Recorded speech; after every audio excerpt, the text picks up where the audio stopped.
Rasa kangen akan kebersamaan beribadah di rumah Tuhan pun sangat besar. Itu semua adalah kepatuhan kita terhadap peraturan pemerintah. Mari kita dengarkan pujian dari pemuda Dunia Sedang Berduka.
Segera sirna, damai bersinar di hati.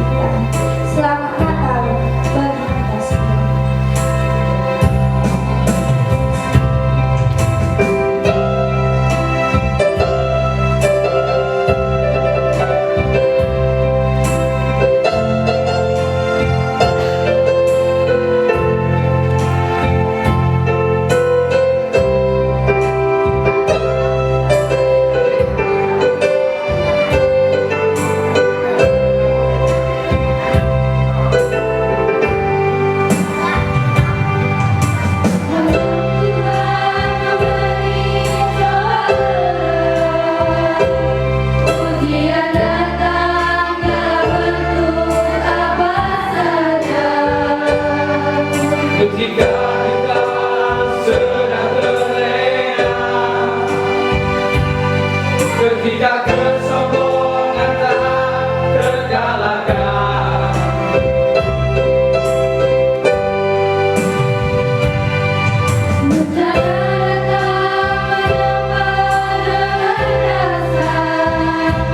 kesombongan kita seakan tak berdaya. bukan seribu kata derayan air mata tak tertahan.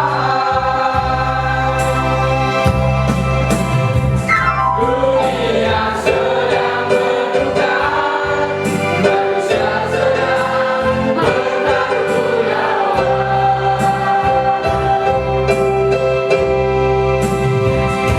Ribuan nyawa melayang, teriak tangis di mana-mana.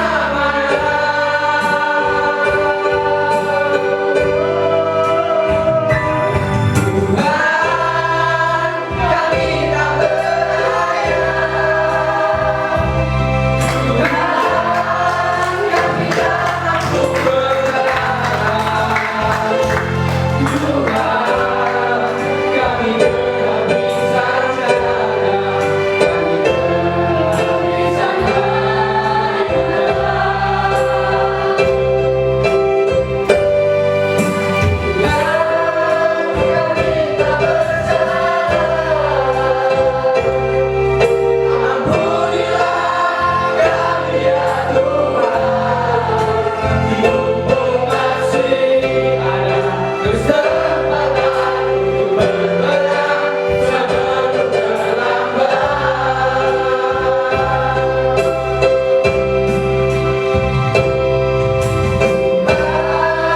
kami tak berdaya.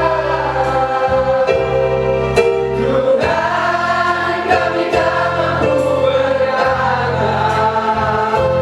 Tuhan, kami kehabisan daya, kami kehabisan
Begitu berat cobaan yang dunia hadapi di tahun 2020 ini.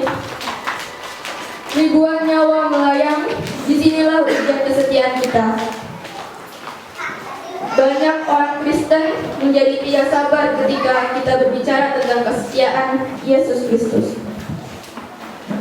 Seringkali kuasa Tuhan diremehkan secara sengaja oleh para pekerja Kristen daripada oleh dunia. Kita memperlakukan Allah seolah-olah Dia itu mesin yang diciptakan hanya untuk memberkati kita. Dan kita pikir Yesus hanyalah salah satu dari pekerja Kristen. Arti dari kesetiaan bukan hanya kita akan melakukan pekerjaan bagi Allah, tetapi bahwa Dia dapat dengan bebas berkarya melalui kita. Allah memanggil kita untuk melayaninya dan memberi kita tanggung jawab yang besar. Dia mengharapkan kita tidak mengeluh dan mencari alasan untuk menghindar. Allah ingin memakai kita seperti Dia memakai putranya. Amin. 2020 ini kita semua tadi telah menyaksikan beberapa adegan dalam merasakan suasana Natal pada kali ini masih kita dalam suasana berduka. Namun oleh karena sukacita dari Tuhan, saat ini kami dari kaum Bapak juga akan ikut ambil bagian menyampaikan puji-pujian akan kelahiran Tuhan Yesus Kristus, yang mana pada kali ini kami akan sampaikan dengan bahasa Jawa dari pelengkap itu Jumat 290. Selamat mendengarkan.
Yang berjalan di dalam kegelapan telah melihat terang yang besar. Mereka yang diam di negeri kekelaman, atasnya terang telah bersinar. Sebab seorang anak telah lahir untuk kita, seorang putra telah diberikan untuk kita. Lambang pemerintahan ada di atas bahunya, dan namanya disebutkan Orang Penasehat, Ajaib, Allah yang perkasa, Bapa yang kekal, Raja damai. Bagi mereka yang berjalan dalam kegelapan, lihatlah, terang besar telah datang. Kemilau sinarnya yang damai menembus hati nurani. Amin.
Setelah lilin jemaat sudah dinyalakan, kita nyanyikan lagu Malam Kudus.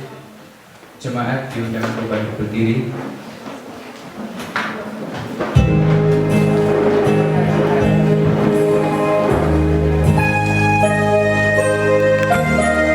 Penyalaan lilin yang pertama kepada Bapak.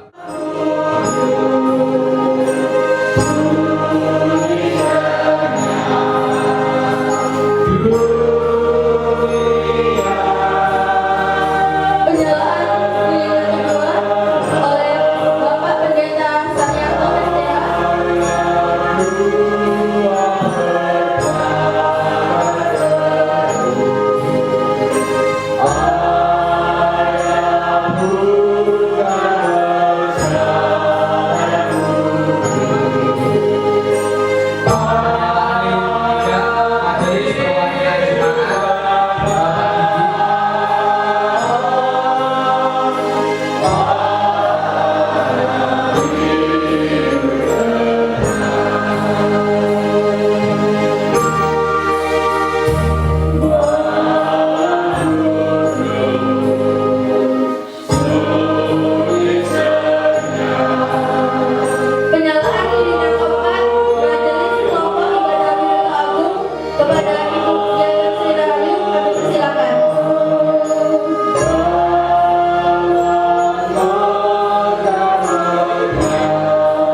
Agung.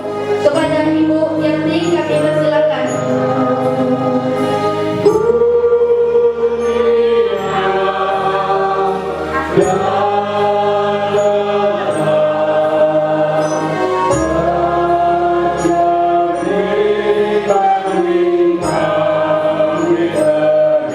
Penyalaan lilin ketujuh Komisi Pemuda Kelompok Ibadah Wiranto Agung kepada Saudara Sela.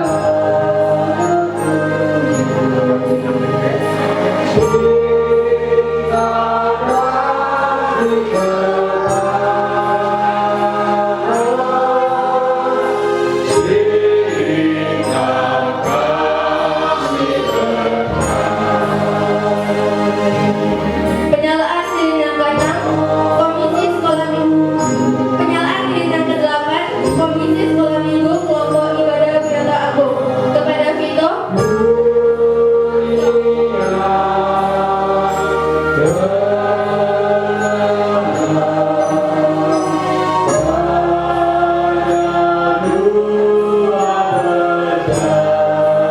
Penyalaan lilin ke-9 Wakil Jemaat Kelompok Ibadah Wiranto Agung kepada Bapak Sudirman.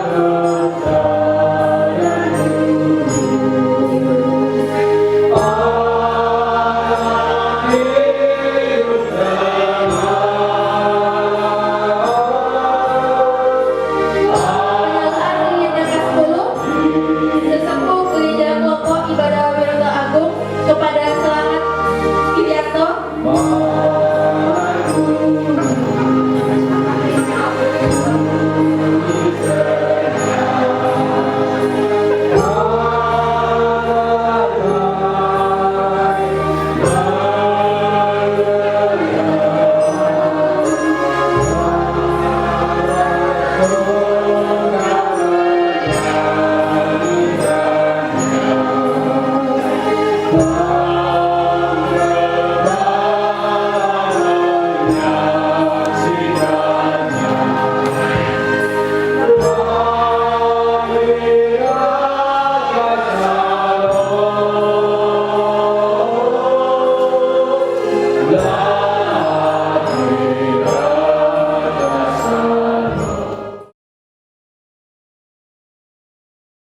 Tuhan tidak pernah kekurangan cara untuk mengulurkan berkatnya. Intinya tetap setia. Jangan lari dari kesetiaan kita kepada Kristus Yesus seperti Yusuf dan Maria. Sulit memang, berat memang, tetapi yang menyegarkan, yang membahagiakan adalah ada jalan keluar. Apapun masalahnya, kalau ada jalan keluar pasti lega. Itu yang pertama. Yang kedua, Bapak Ibu Saudara, berkaitan dengan mereka akan menamakannya Immanuel.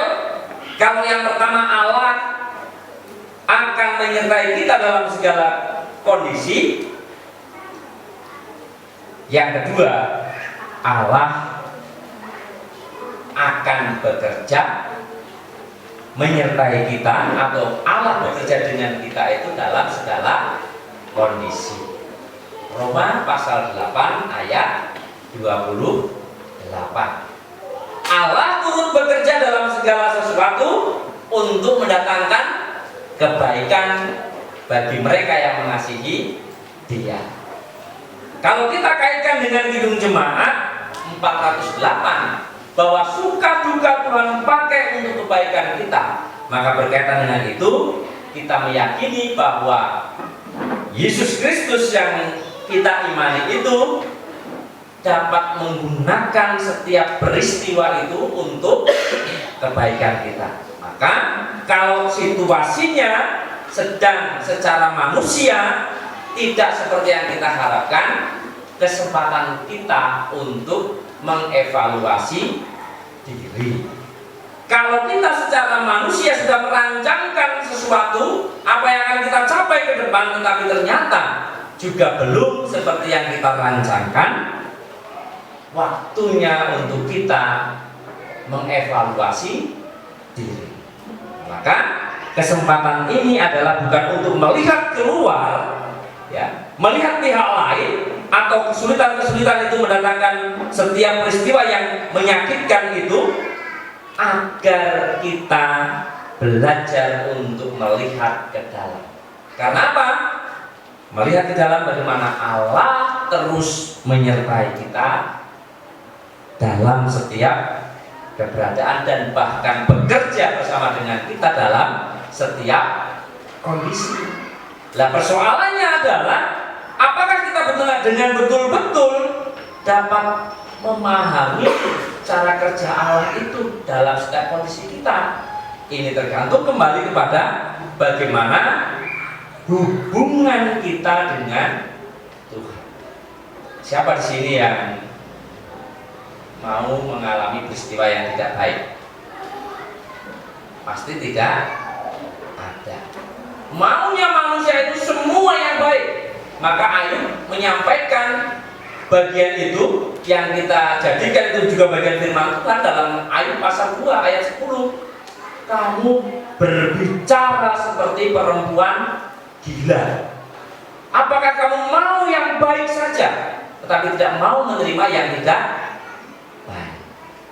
Maka pada bagian ini sekaligus, kalau tadi disampaikan corona menghantam semua bangsa, Swiss yang katanya aman ternyata juga sudah tidak aman.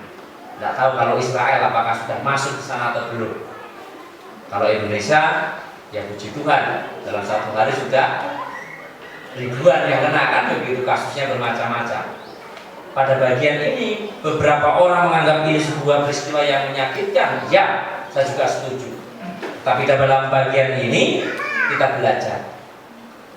Apakah kita mau yang menerima yang mulus-mulus saja? Atau siapkah kita, tadi kalau sudah sebutkan, harus berdampingan dengan corona? Ya harus siap. Karena apa?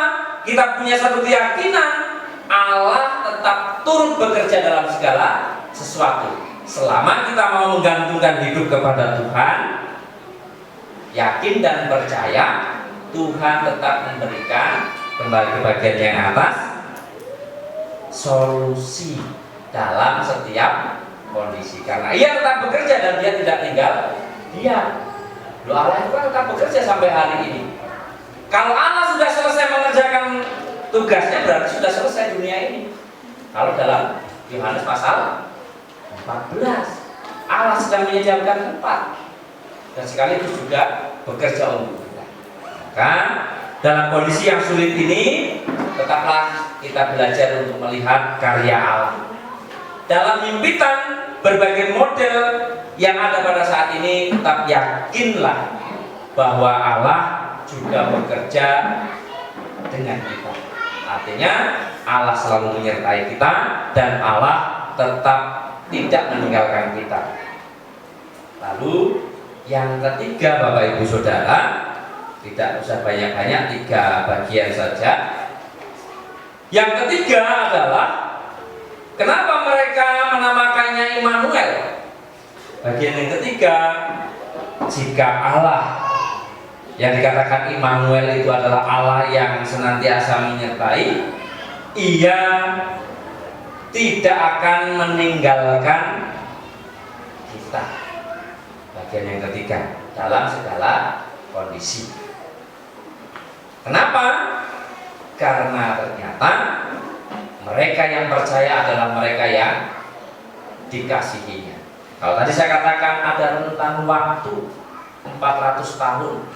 400 tahun itu kurang lebih 4 kali 4, 16 generasi, 16 model kehidupan. Dari tahun 2003 sampai tahun 2020, kalau kita mau kaji perkembangan telekomunikasi khususnya HP, sudah ganti berapa model Bapak Ibu Saudara? Banyak sekali, tak terhitung. Artinya bahwa siap atau tidak siap, masa itu akan cepat berlalu. Masa itu akan cepat berganti. Era digitalisasi tidak bisa dibendung. Nah, maka dalam kondisi ini Bagaimana kita akan mampu menjalani kehidupan itu? Kuncinya hanya satu. Tetaplah sandarkan hidup kepada Sang Immanuel. Mengapa ada orang yang sukses dia bisa bunuh diri? Mengapa ada mereka yang sudah mendapat pasangan yang kita katakan cantik, ganteng, bahkan komplit semuanya bisa bunuh diri? Karena pengharapannya membingungkan.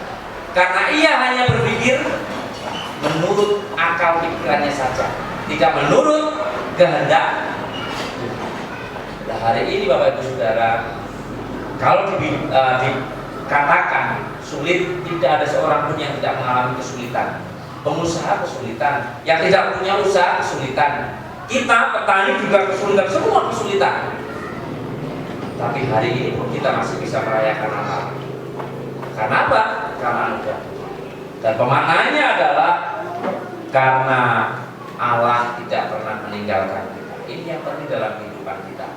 Dan segala situasi, setiap pribadi akan diperhadapkan dengan situasi sulit, juga sekaligus situasi menyenangkan. Punya idola seperti apapun tidak akan menjawab pergumulan kita, kecuali idolanya kita adalah Yesus Kristus. Nah, maka hari ini biarlah kita mengidolakan siapapun boleh dan sah-sah saja. Tapi ketika yang kita idolakan masih manusia, kita akan mengalami kekecewaan. Mari kita idolakan Yesus, Sang Allah yang tidak pernah meninggalkan kita, yang selalu menyertai kita dalam segala kondisi, yang turut bekerja dalam segala kondisi, dan tidak meninggalkan orang yang dikasihinya dalam segala kondisi. Biarlah kita berpaut, tetap setia kepada Tuhan, dan tetap memegang teguh firman-Nya, maka kelegaan itu akan terjadi, karena kehadirannya itu menjawab setiap pergumulan pada manusia.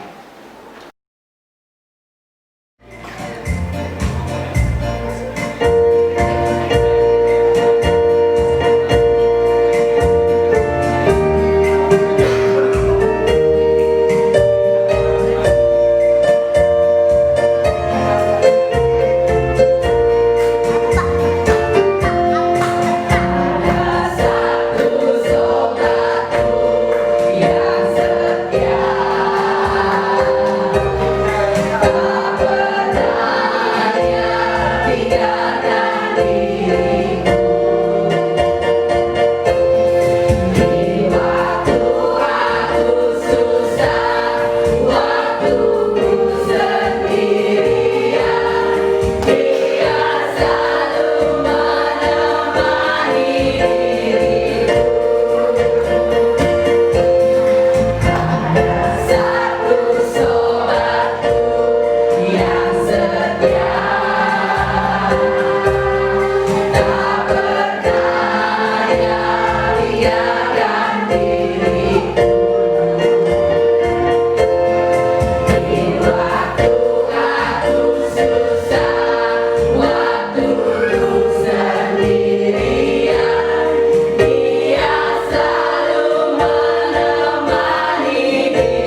Mudah-mudahan kedepannya kita menjadi lebih baik lagi. Amin. Dan untuk Natal hari ini benar-benar sungguh mengharukan, dan sempat saya meneteskan air mata ketika menyanyikan salah satu lagu di mana saya rindu untuk berkumpul bersama teman-teman yang jauh di sana, tetapi pada hari ini teman-teman kita semua bisa berkumpul di tempat ini meskipun dalam kondisi corona seperti ini, tetap bisa memuliakan nama Tuhan. Tuhan Yesus memberkati kita semua. Haleluya. Sampai jumpa.